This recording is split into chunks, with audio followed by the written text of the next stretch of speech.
24 is starting out with an avalanche of video games.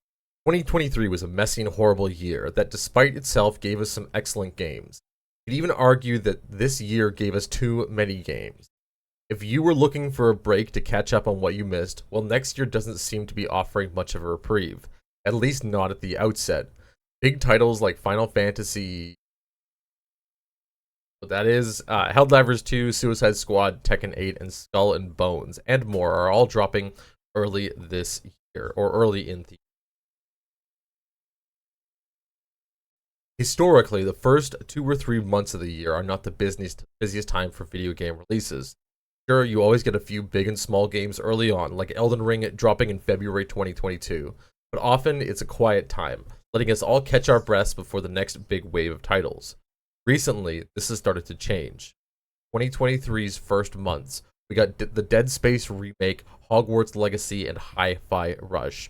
This trend looks to continue in 2024, with just the first 8 weeks of the new year, over a dozen notable games are launching, many of which I'm excited to play. Here are some of the games arriving in January and February. We got Prince of Persia: The Lost Crown, Last of Us, Apollo Justice: Ace Attorney, Tekken 8, Like a Dragon: Infinite Wealth, and Blue Blaze Entropy Effect. I only really know about The Last of Us. That's just a remastered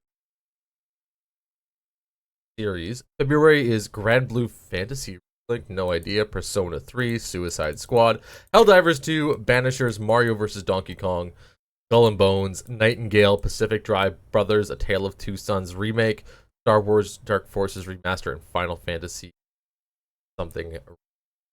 I don't know if that seems like a very large, like a very quality group of games. There's a few big names in there, but nothing that really stands out yet as a as something that I get really excited about. The average person get really excited about, but there's still some fun games.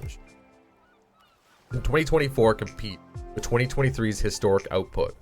Of all of the games dropping over the next 2 months, I'm probably most excited for Prince of Persia, the next entry in Final Fantasy remake saga, Helldivers 2, and the creepy post-apocalyptic road trip game Pacific Drive.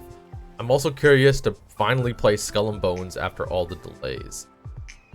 Will I enjoy that game? Will I even remember I played it by October 24th? I'll find out soon.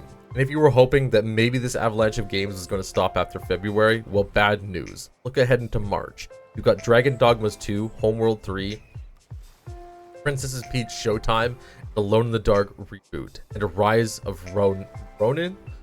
Will 2024 be able to stand toe-to-toe with 2023 as a historic year of great games? I'm not sure, but every month is as packed as the opening week. But if every month is packed as these opening weeks, it just might. Sorry to all of your wallets out there.